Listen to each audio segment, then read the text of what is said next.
To the Hank Russell invitation here on Millions.co. Man, we got a good one here tonight, man. I mean, it's no secret I've interviewed 4 power slappers to the best of my knowledge off the top of my head at this point in my career with Millions. And I've been trying to get this guy on for at least about 2 or 3 months now because I've seen him. Huge fan of the sport, and there's no exception when it comes to this guy. My guest at this time, he is Mr. Pono Pau. What's up, man? What's going on, my man? How's everything? Man, it's good, man. So, thank you for having me on. No, thank you for being here, man. We've been trying to work this out for a little bit. We're trying to work all the insects out, also known as bugs. Right. So, when is your next bout? Nothing in there right now. We've got a few events coming up, like October 3rd. We'll be in Vegas, Fontainebleau. There's October 24th that's coming up in Abu Dhabi. And words of Saudi Arabia being at the very end of the month. So you got 3 events within the month. But I could be on something international. But as of right now, they've already kind of put out the card for October 3rd for Vegas. So you won't be seeing me on that card. Okay. Are you gonna attend? Yes, for sure. Yeah, I'm always there to support. Yeah, no, man. I've been following it. And your last one, was it Power Slap 12? Was the last one? 13. So I competed on 12 and 13. Okay, yeah, okay. I know it wasn't crazy. I knew you were on 12. I couldn't remember 13 because 13 and 14 were so close apart to each other, but 12 and 13 weren't that dramatically apart from each other. Yeah, probably about a month. They usually keep it about a month or 2 months spread between each event, but they've been getting a lot better with stacking them closer and being able to have them within at least a 2-week time frame. Okay. Yeah, no, it's been quite a great accomplishment. I mean, there hasn't been one since the middle of July, to the best of my knowledge. Yes, that was New Orleans. Right. I live in Memphis. I wanted to go, and I was real close to going, but then it was a little bit out of my price range. I just couldn't do it. That was a really good event. I mean, I like that it's starting to expand. I mean, the last event, almost the same seating, but just the difference of having it where it's bleacher style and in the stage in the center and everything's stacked in height, instead of how Fontainebleau is, where it's got your front row seating there, but then the bleachers are kind of more towards the very back of the events area. So, I mean, I like that how they are now expanding and going to different places and trying to get better venues and better events. Right. I mean, I think that I think Dana White, who has had an excellent record as far as getting things over, he believes the Power Slap will be bigger than UFC one day. Mm-hmm. And we're only 3 years into this sport, and now you're starting to see the beginning stages of the growth as far as expanding, because I don't think it's gone anywhere but Las Vegas until New Orleans, correct? Yes. Yeah, so within the U.S. Vegas is the main hub, and then they just expanded to New Orleans. But they got a lot of stuff in line for the future within the U.S. I think Texas, Florida, it's going to be a bunch of them. Yeah, I mean, if it comes, depending on the price range, because the tickets were kind of expensive, or people were reselling them or something like that. So it's the last one. Yeah, absolutely. I wanted to go so bad. And I interviewed Damien DeBell, so that was and then he ended up winning his match recently. Which, are you in the heavyweight division now? I am. Yep, he's the champ. He's the champ of my division. Right. I can't remember. Have you competed against him? No, not yet. Where are you ranked right now? I'm currently number 4 in the world. I knew you were top. I knew you were top 8. I didn't know if you were number 4, so that's good. I started off at rank 8. Yeah, As soon as I got off the season, I was number 8 in the world. And I get a little confused because, I know that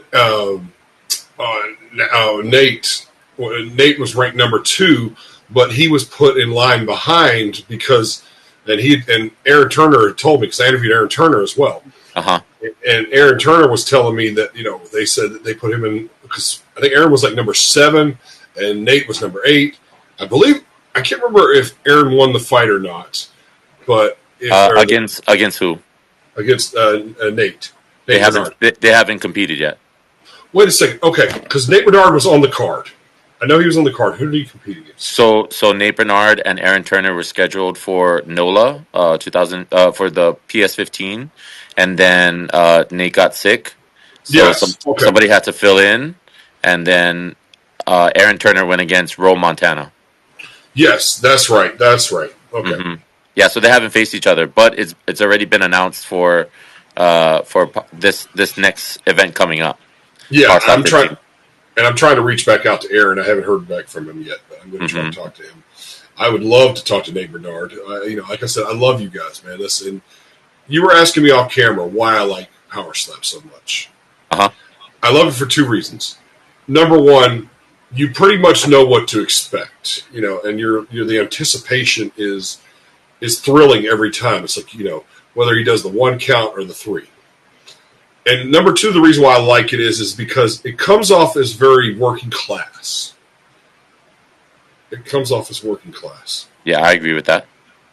I'm not saying mixed martial arts doesn't. I remember, I don't know how old you are, but I've been watching it since '99. Mm-hmm. When I started watching it, it was very much, working class blue collar. It was nothing but like dudes between the age of 18 and 40. It was very much a blue collar working class sport. Yeah, and this sport is one and the same. It's people just starting off, don't have a real big history. Some do, some don't. But it's basically working class people just trying to make a way into a brand new sport. I love it because I'm telling you, man, I feel like I'm interviewing the pioneers right now. That's another reason why I love this sport is that not only do I love it, but I'm getting the chance to watch the pioneers. And, hopefully with like assistance, I can actually be able to talk to all of the pioneers and stuff like that. Mm-hmm. I definitely, I fell in love with it, man. I don't know what it is, man. And, the guys have all been really cool. That I've talked to 4 guys. You're the 5th, and they've been all very cool. So, yeah, everybody within the sport is actually pretty open to talking about the sport itself and about what they've been doing in their life and everything else. And you get a lot of the good backstories of those adverse moments making it through life, and then now this is what led them to this. Right now they're in Power Slap and. People go from being nothing to something, from doing this in a bar to now the champion of the world. It's just like things happen. And I feel like you can do it at a later age. I would still treat it just like how UFC is. You don't want to go too far into it, right? You don't want to do it past your 40s. It's still a sport where people that are going to attack it are anywhere in between that 20 and 40 years old, but you don't want to do this for a long period of time. You want a good 3-year, 4-year, 5-year reign in this, and then try to make your exit and do something bigger with what your future is. Right. And how old are you now? 37. Yeah. So you're not that much younger than I am. I'm 42. Okay. And I knew we were close in age, or I knew we were within 5 or 6 years, but I feel like that. There's something about you Polynesian fighters, man. Y'all have the best chins I've ever seen when it comes to this sport. I don't know. We were talking off camera about this, and I don't know what it is. The super heavyweight champion. It was like he faced the Great Dumpling, and it was almost like he wasn't even fazed by him. And I noticed that with I forget. And I have to write, and I should write down everybody's name, but it would be a list of 100 names, but the guy that fought, that was did he go? Yeah, his name is Makini Manu. Yeah, Makini Manu. Okay, I'd love to interview him. He would. I would totally razz him about that. That was so funny. That was the funniest thing I'd ever seen in my life. Yeah, that's the difference now. Originally when the first seasons, the first matches that they hosted, you had a lot of people that had a good character to them. So that's kind of like, just like you said, the pioneer of the sport. You see that, and you kind of want to mimic. You want to try to implement that in your Mhm. style and your technique as you're going out there, because it's not just you slapping somebody or you defending a slap. It's also your entertainment factor, how you Mhm. approach the crowd, what you say after your interviews, what you say before your interviews. You really have to hold yourself to a certain standard in the sport to excel here. So I think that's the bigger part. Like if you can Yeah. become the full 360 package that everybody wants, where you can not Hmm. only just knock people down and knock people out, but you can also defend properly, Yeah. entertain the crowd, bring excitement to the stage. Those are key things, and then be able to talk to people other than just like being up there hitting them once or twice, and then Hmm. you kind of your that energy and that drive just kind of dies away because you feel like that's all you're doing is stopping somebody.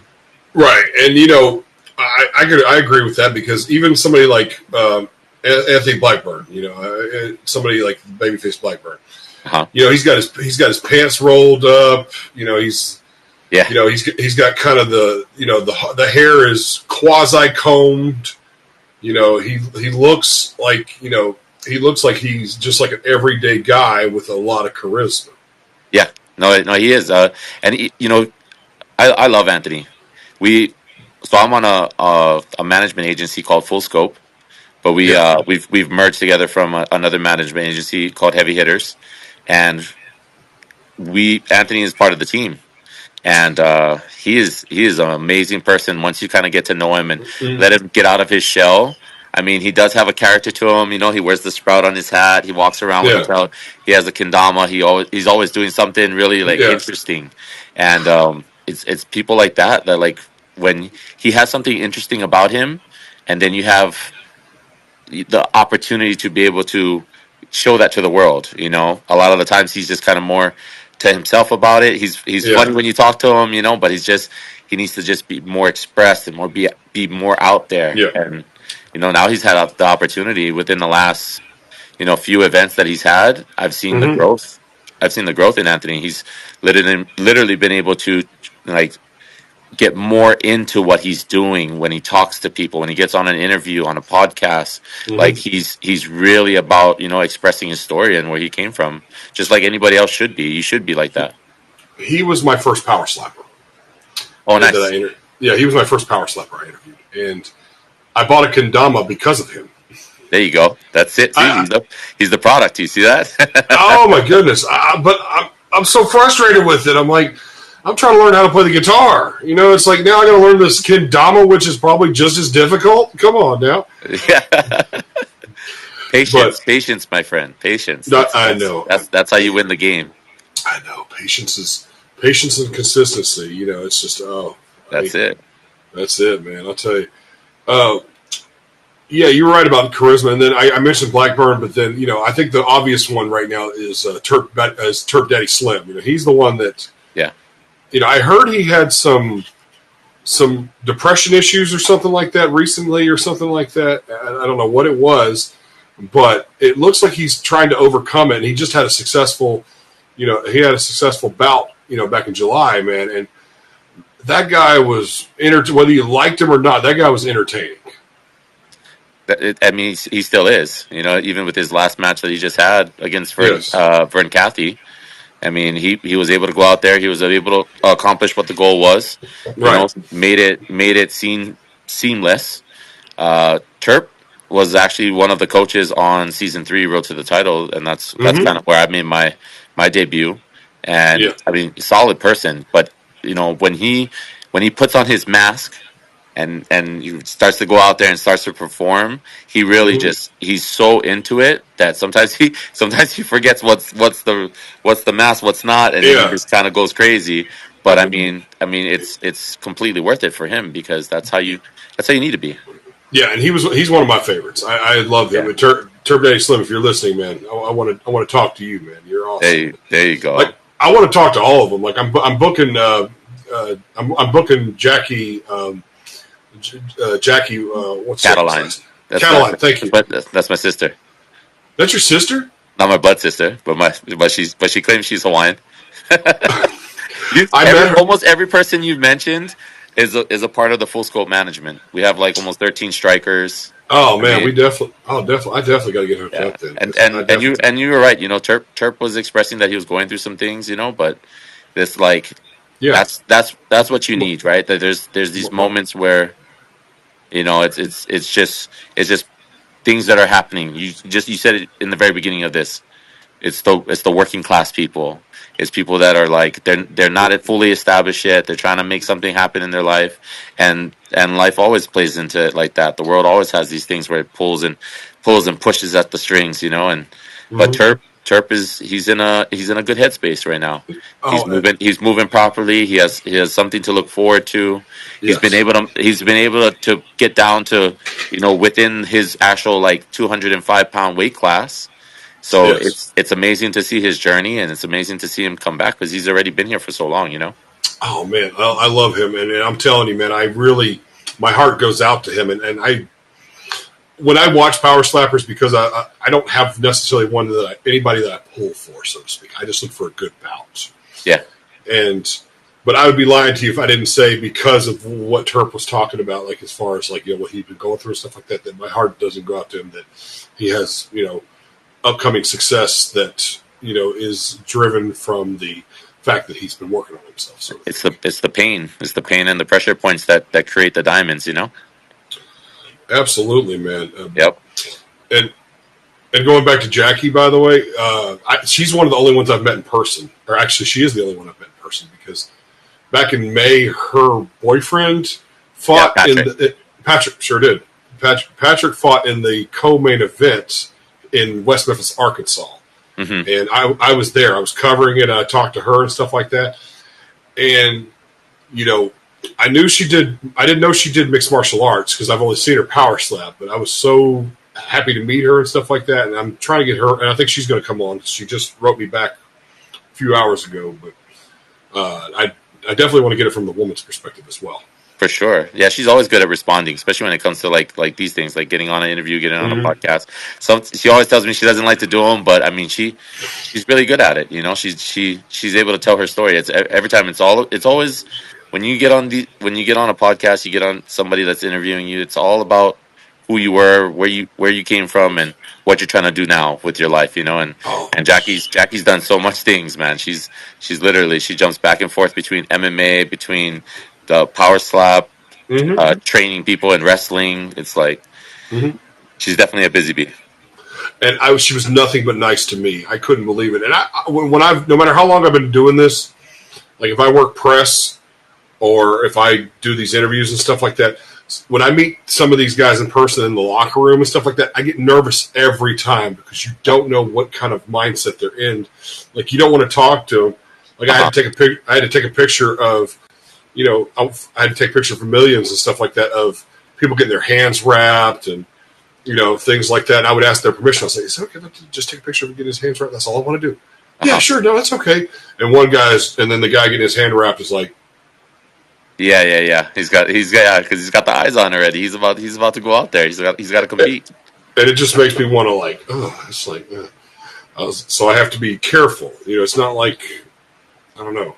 I don't know how to explain it. It's just like anything else. I mean, I competed in MMA in the late 2000s, so Oh, I nice. mean, I've been. Oh yeah, I've been there. I'm just not as. I'm not as. That's probably one of the reasons why I never fully committed to it is because I don't really have the fighter mindset, so to speak. Like the physical abilities I used to have, but I just didn't have that so-called eye of the tiger sort of thing. I guess. Uh-huh. The you mean like chasing the dream? More like this kind of intensity that you just can't teach, sort of thing. It's like I don't know how to explain it. I was relaxed. I was almost too relaxed. There's like this mindset of getting in the middle of being relaxed and serious and stuff like that. And I didn't know how to do that, and a lot of fighters do. Yeah. Yeah, well, because you have to be very consistent and very disciplined in when you're a fighter. You got to train all these different things, being able to Yep. well prepared. You know. Oh yeah, absolutely. So you got on it. You were telling. I don't know if you said it off camera or on camera, but you said that you had got on it because who hooked you up? Like So one with. so my good friend is Prince or Esteban Saavedra. He's Okay. actually he's a competitor now. He's been Hmm. able to make it into Power Slap, but his uncle is Azael, and he was on the very first season, rode to the title. And I met Prince in 2016, and Okay. Azael got on the first season. And it wasn't until Azael made it to his actual like first live event, and that's when it kind of all clicked together because Prince was able to go there, and he asked me to take a picture of him holding the Mexican flag while his uncle was walking out, and I timed it perfect, got the picture, sent it off, and a light bulb went off in my head, and I was like, "Oh wow, this is something." He's on TV right now. You know, he's doing something. And This could be something different. I know it. And I know that it's not like the highest paying sport right now, but I know that it was something that you guys wanted to be a part of. Like I said, you guys are pioneers now. Hmm. Yeah, and originally, Crazy Hawaiian was doing it. Isaiah also he was doing it in different venues, different events. You know, not here. I think it was also international as well. But they, I mean, they're pioneers as well with the sport. They're pioneers. They're the ones that kind of like open the eyes for things to happen, and then Dana saw the opportunity to be able to create Power Slap and make it a thing. And not just these outsider sports. So I mean, it was a good move for him, and Absolutely. it's given a lot of us opportunity to be able to shine.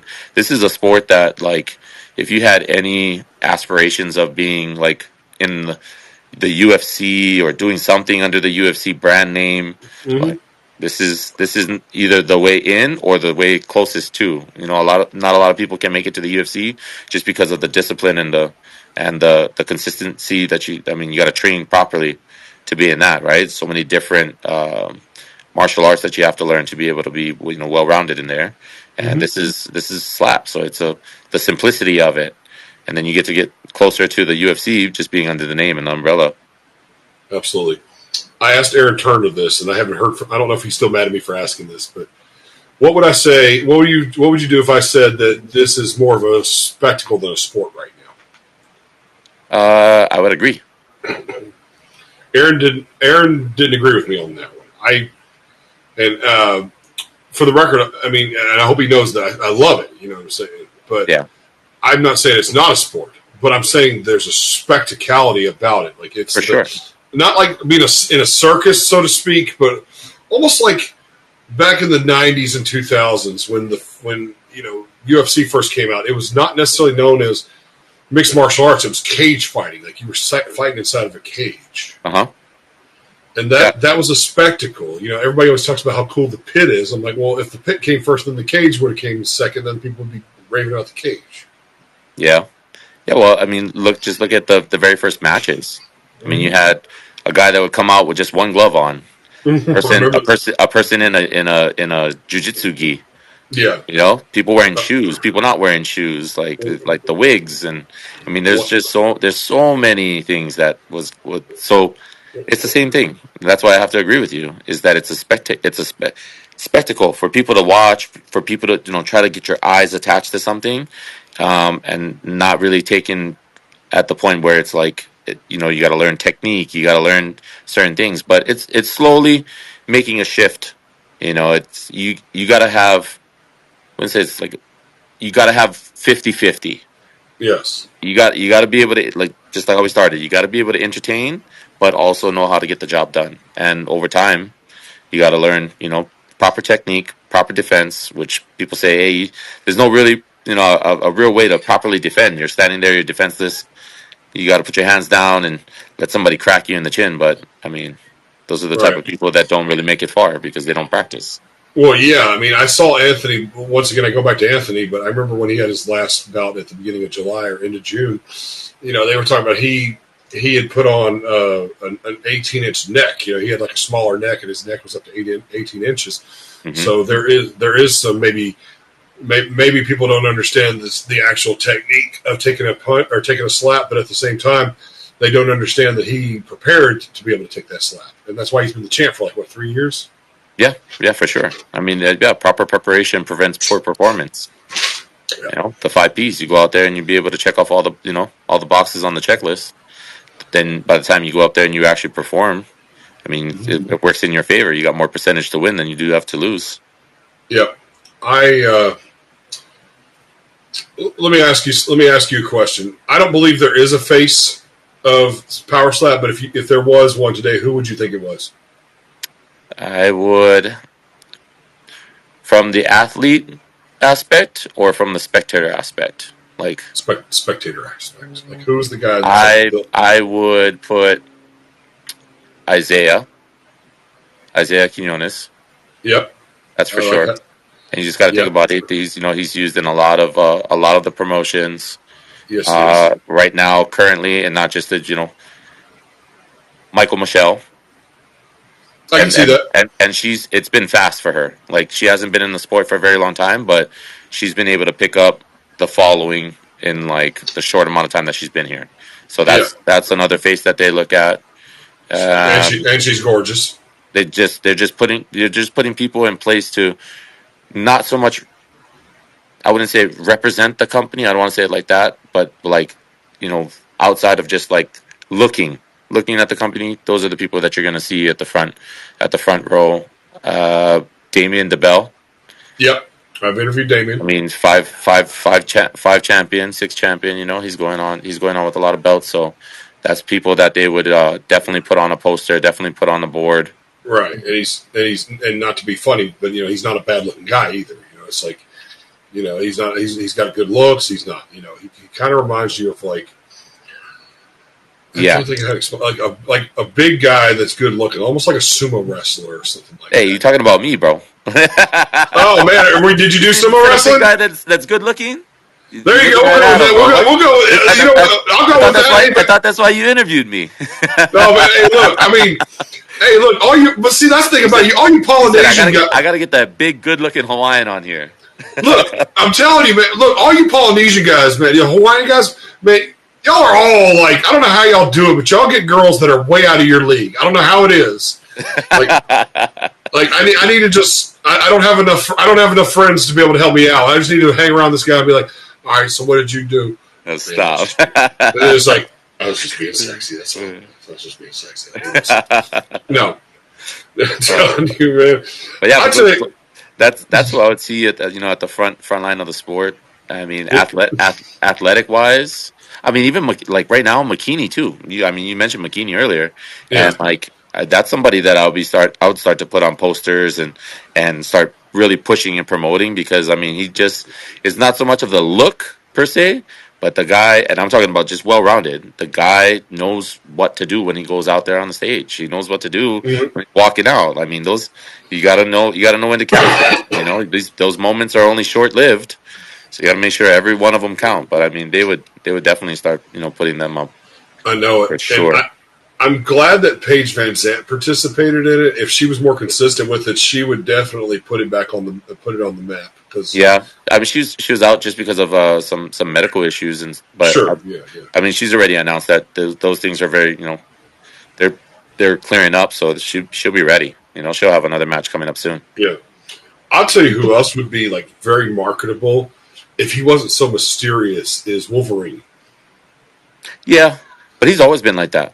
I mean, and even just following him before I even actually met him in person, he's always been that mysterious person where he doesn't really talk as much. He's introverted. He keeps to himself.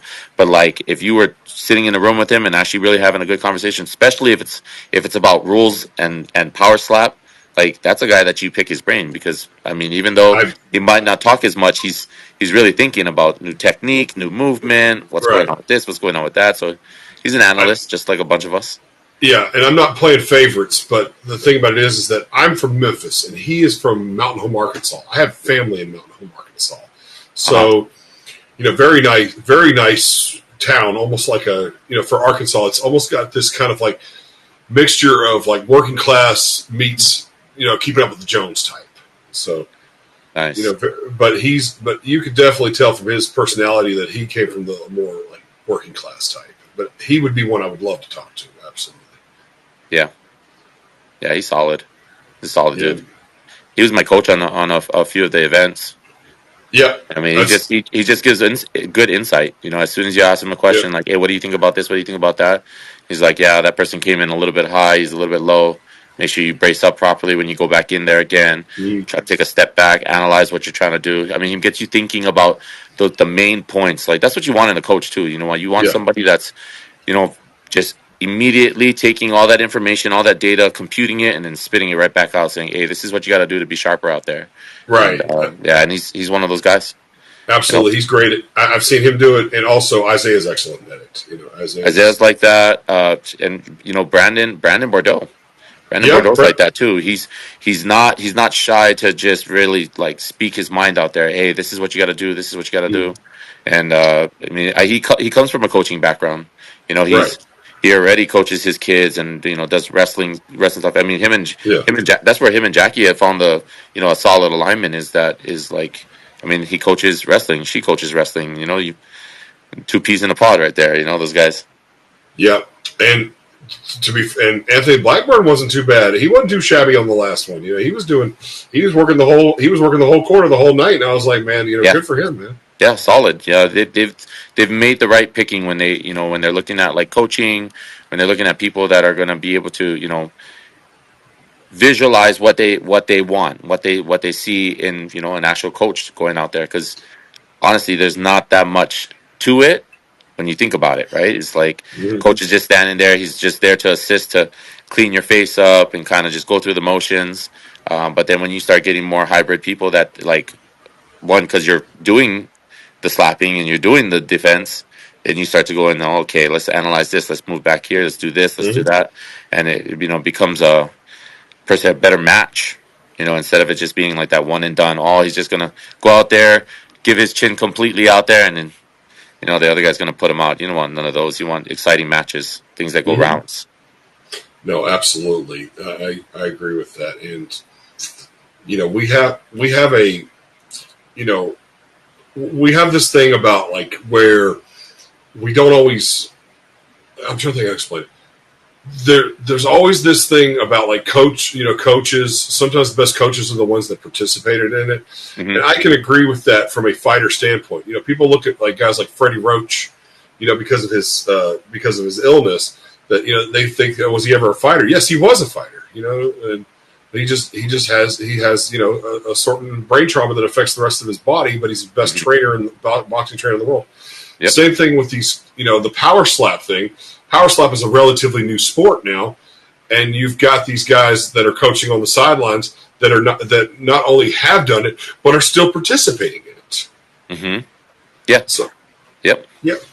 That's for sure. I'm still waiting for my opportunity. Like Um, I love the sport just like how you love the sport.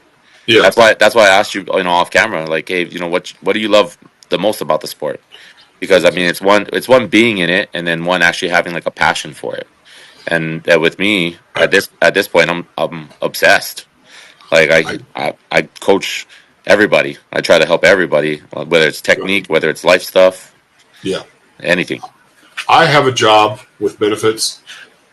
If there was a way, and I've been doing broadcasting for a long time, if there was a way that I was full time a part of something like this, I would do it. Hmm. I love it. I wish that I could like be a sideline announcer or commentator, interviewer, anything like that. I love it. Yeah. Well, just like Dominic Cruz. I mean, Yes. you see where he's at. He now he is that commentator for all the UFC events. Hmm. But I mean, he earned his way. He was in there battling every single person. Came up with a nice little footwork technique that just was unanswered for a long period of time. And Hmm. now he gets to speak on it. And he's actually very very smart. Like when you start like analyzing all the movements and talking about what fighters are doing at those moments in times, he's really Yeah. good with it. So Oh, absolutely. No, Dominic Cruz. There's no doubt that I thought he was intelligent. I never thought he was.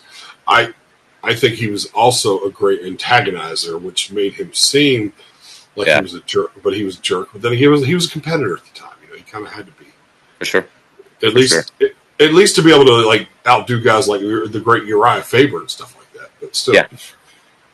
I know for me, I know that. But I think that I will say this, in my opinion. Like I said, I've met I've interviewed 4 power slappers, 5 including you, and altogether I've talked to 7 of them, and there doesn't seem to be any egos at this point in time. I haven't seen it yet. I mean, there might be some that I don't know. Do you think that has contributed to the fact that it's still up and coming, and there's not a whole lot of, like financial compensation compared to the other sports? I mean, it could be that. It could be that. Like, I mean, but this sport, be honest with you, everybody's kind of just really like friendly. It's very rare to find, there's like a real rivalry or hatred or anything else, and that's usually what happens with the ego stuff, right? Is like people start getting that ego trip because of certain things that are happening or whatever it may be. But you don't really see that in here because people are just kind of more friendly at this moment in time with the sport because it's so brand new. There's no real rivalries that's been built up where there's ego put into it, I think. Yeah, no, I agree, and obviously, like I said, hopefully, I keep iterating this because I hope to be a bigger part of this Hmm. as the years go by. But I have a strange feeling that dynamic will change within 10 years. I think Of of what per se? of of a of like some people that kind of drink their own Kool-Aid, so to speak. Like there'll be guys that will be a little bit more egotistical about it. They'll feel like they need to get like some sort of like degrading way of insulting their opponents and stuff like that in order to get over and things like that. Meanwhile, the sport has got 6 point something million followers on Instagram and is doing just fine and is up and coming very rapidly over the last 6 months alone. Hmm. Well, they've also introduced like bigger pieces to that too, like Simbodi. Simbodi is a wrestler that Mm-hmm.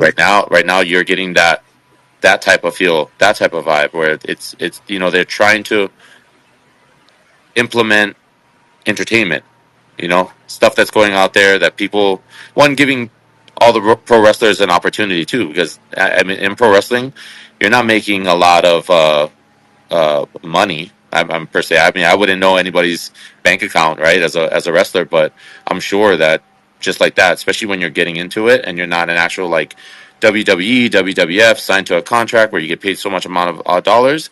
People that are coming up in the game, these are great opportunities. Just like what we were talking about earlier with the working class. These are great opportunities that people can make, a good chunk of money doing something that's as simple as slapping somebody. Yeah. And within the last few years, it's definitely elevated as a sport. It's taken another level because now you're mixing entertainment, you're mixing in athletic abilities, like people that are competing in the UFC, have competed for the UFC, are actively training MMA, Mm-hmm. actively competing in other types of things, and now they're being introduced. Like I mean, they just did Hector, and I mean that's a good addition to this sport. I mean, he's already been doing it for quite some time, and now he's going to be able to go out there and compete just as well. And they just need to keep on doing the same exact thing, recruiting more people. I mean, right now, being an Islander, where do you think I would recruit? I would recruit rugby people. They just got a new sport that's called Run It, and those guys are just massive. Can you only imagine? They've got good solid legs to them. They've got a Yeah. good solid core. They got a strong neck because they run into each other all day, every day. That's what they do Yeah. first. So I mean, just look at the stats. Like that's Right. where my recruitment would start. I would start with the rugby teams and all these other people, and like Yeah. can introduce a whole different like type of sport. NFL people, like you can introduce so much things to this sport that Yeah. it'll make it take off. And right now it is like that. I, It's I it's gained a lot of like influencers. You have a lot of eyes on it. That's why it's growing so fast. Is because now you're getting the influencer side of it. People are showing up to the events, live streaming, being able to show the exact like what's going on, and really put something towards bringing Power Slap up instead of the fast the slow track that UFC took.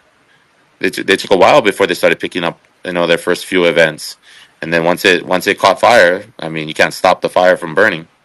right. Yeah, absolutely. And ironically, I don't know if there'll ever be that Forrest Griffin Stephen Bonner moment, but there that would make it like very interesting to the fact that would there be like one event or one fight that would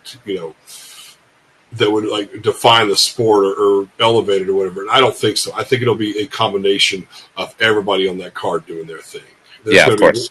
That's what I think, because we would all love to have that moment. I was watching it when it happened with Forrest Griffin and Stephen Bonner fought each other, but that type of moment will never happen again, because now we live in a world where there's thousands of channels. Number one, and number two, I think because of the efforts of everybody in Power Slap, that I think it will take an effort from everybody to be able to do it, and it'll be more about the event rather than the fighters. Yeah, it'll switch. Yeah, it'll switch off. Yeah, it's more entertainment. That's all it is. They've introduced a whole entire factor of entertainment.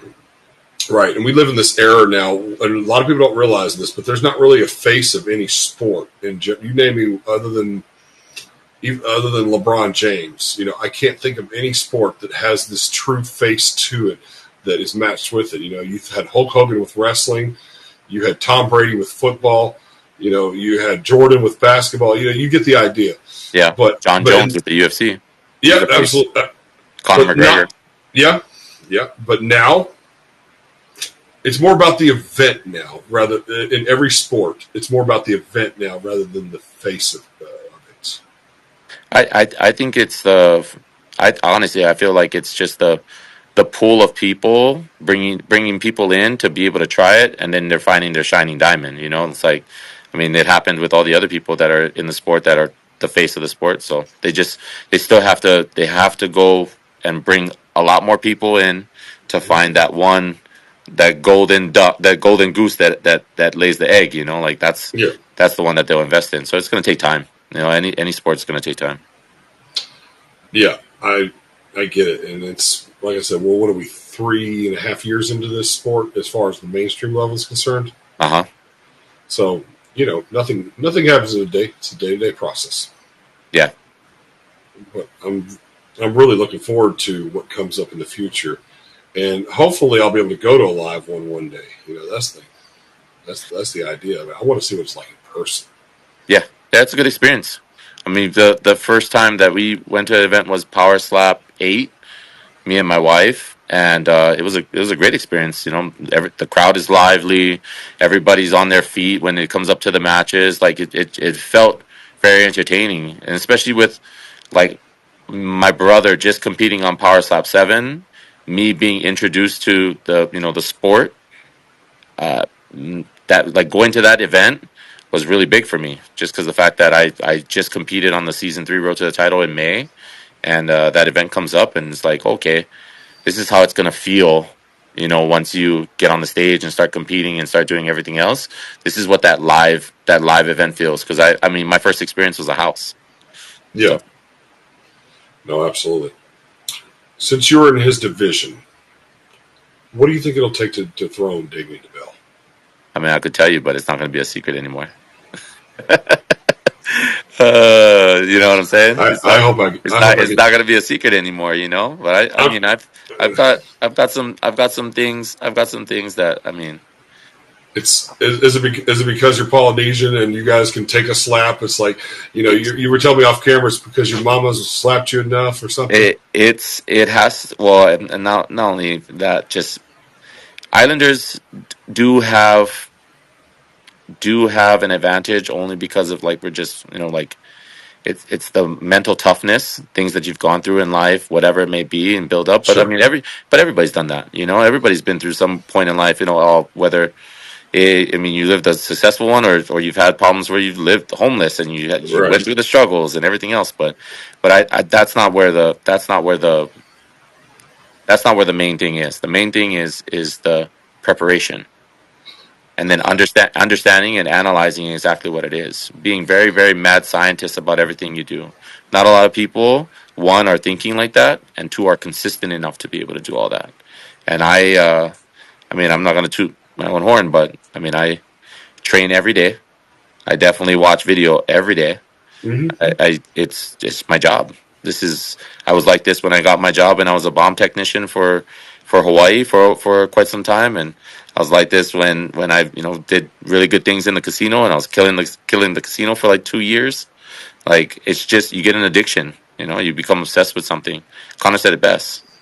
You know, you become obsessed with something. That's when you know that you've like it's taken over your life, and this same thing. So, I mean, No, I just figure out different things that people really wouldn't apply. You know, they don't think like that. agreed. I agree with you on that, and I think that I hear it in your voice. I don't hear a guy who does this because it's just something to do. It's something that you found and now you fell in love with. Hmm. Yeah, but It's I can give you this. I can give you this much. okay. Damien has definitely mastered a good amount of what you need out there. Definitely. Like Yeah. I wouldn't. And there's another person, Dorian Perez has mastered his ability to take hits is Yes.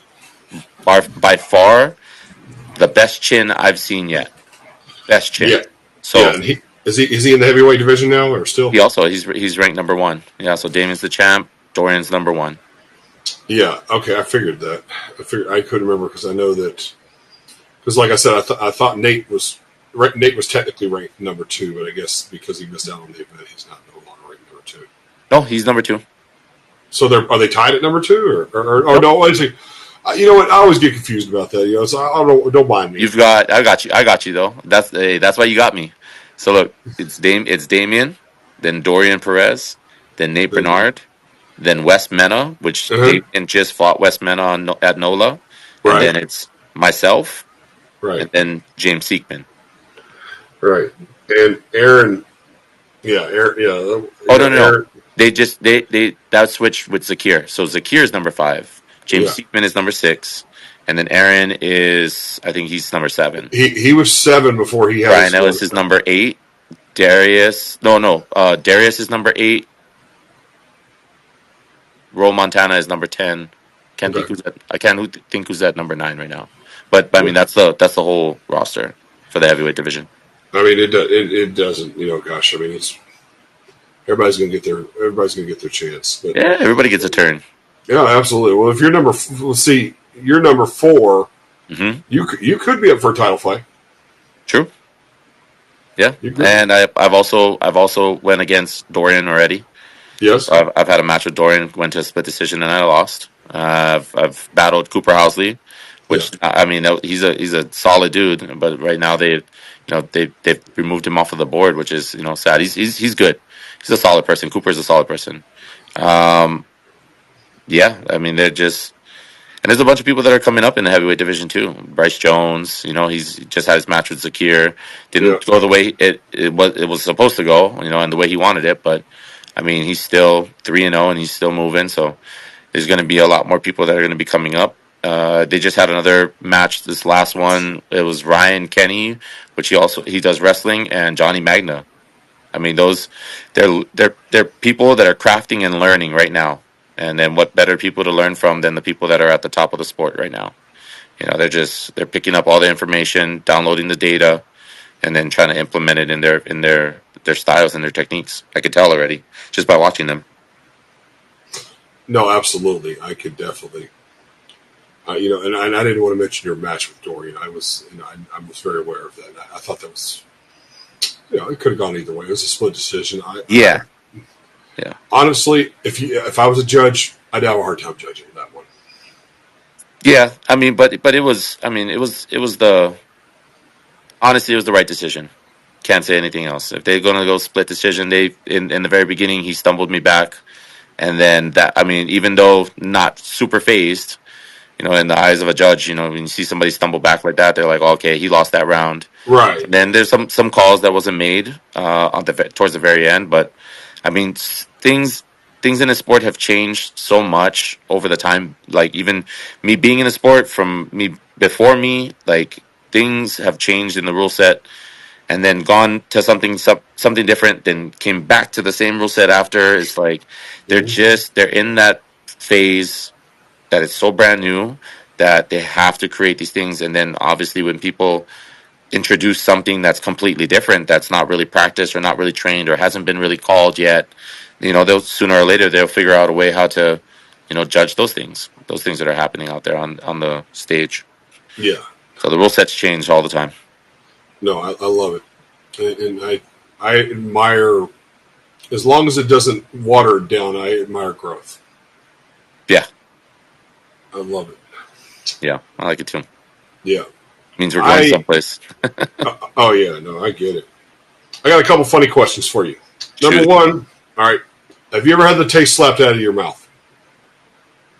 No, but I've got my voice box to change.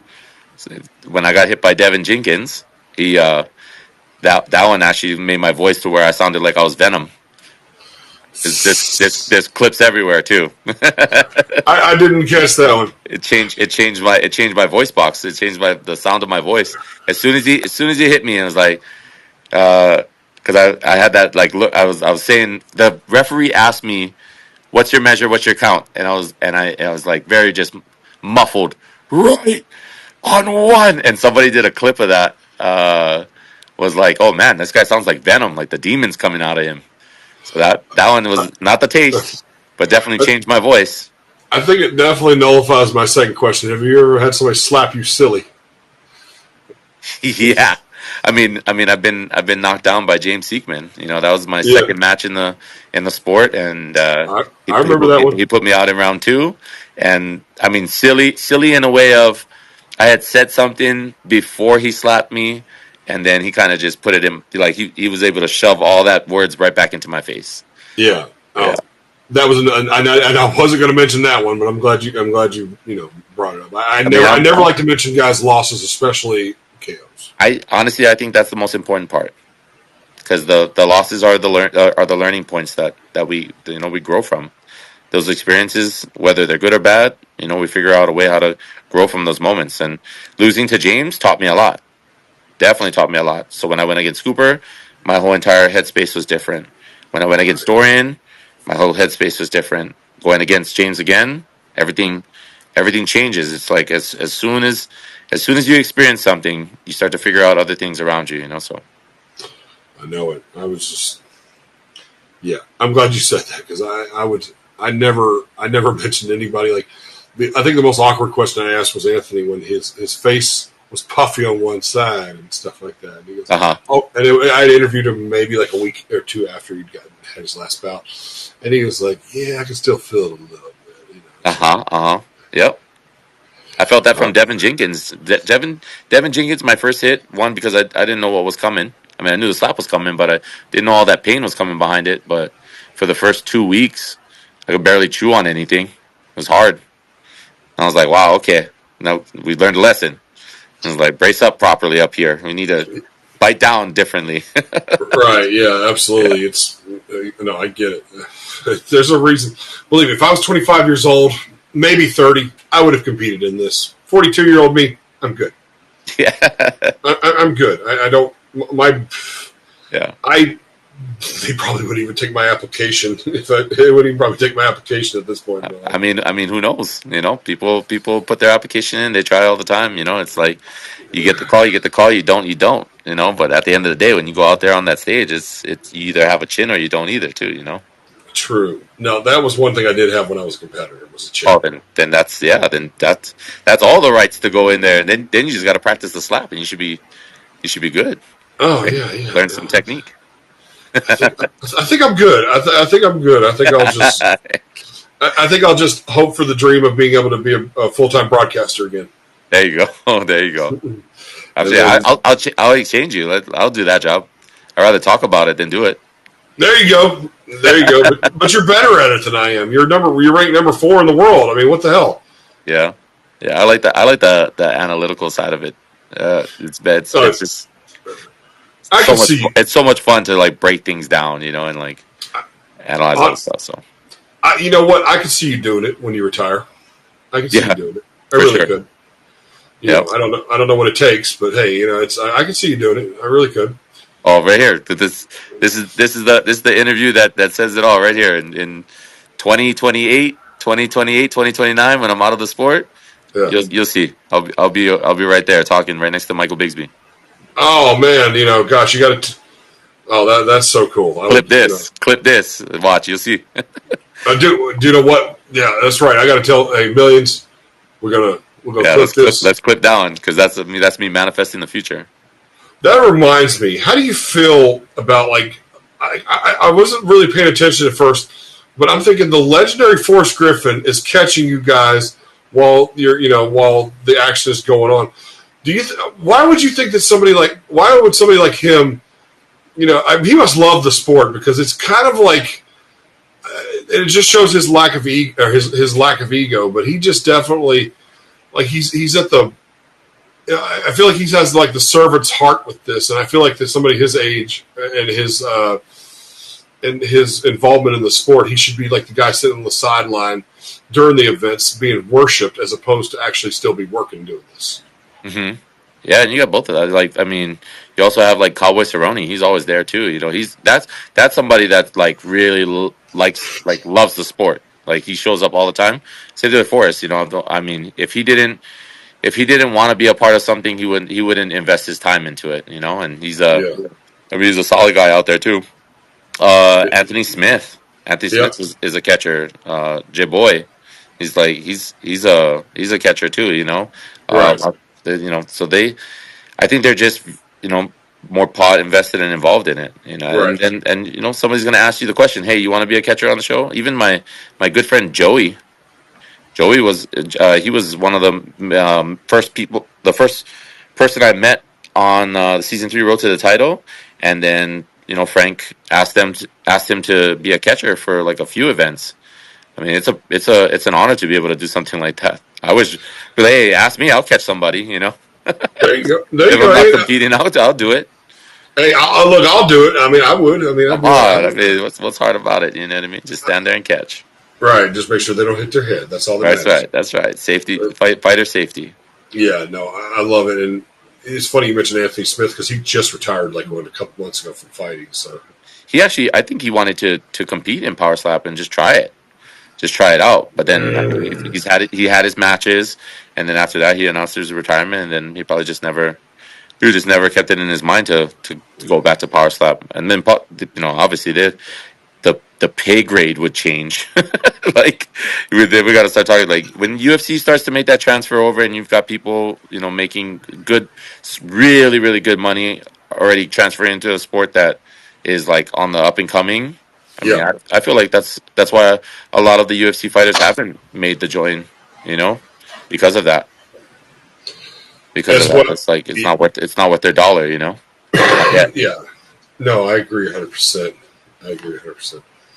Well, I don't want to hold you too much longer because I know you've been so gracious to come on here, man, and this is great. I mean, I've been a fan of yours for a while, and you saw how we've been talking for a couple months trying to get this going, and Uh huh. I'm glad we're here. And I hope this isn't the last time I talk to you.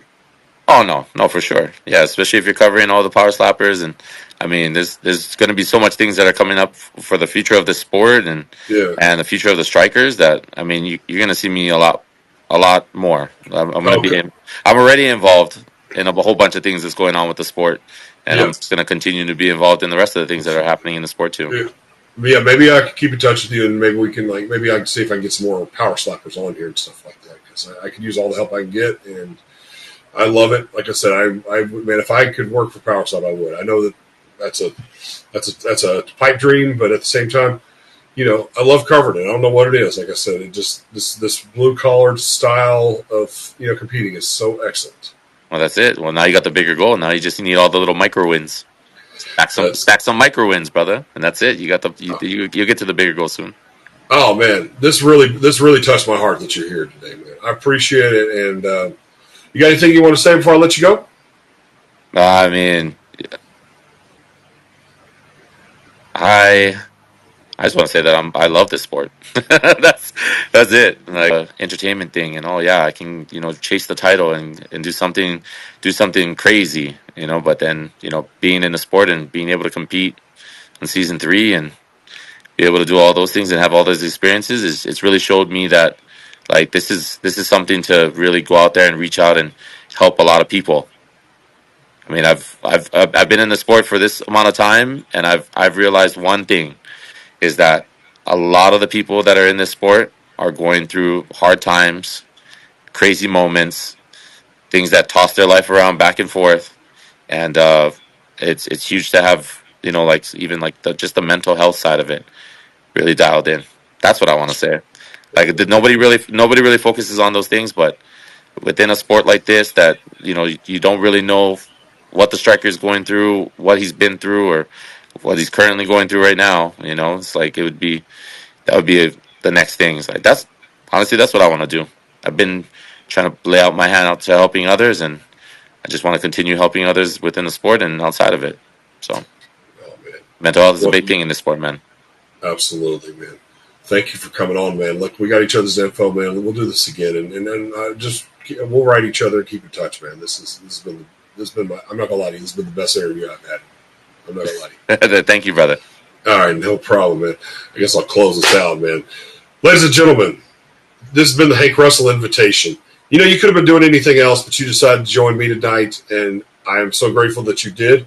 Man, we've had a great time here tonight here on Millions.co. And until next time, y'all have a pleasant evening. Thank you, man. Yes, sir.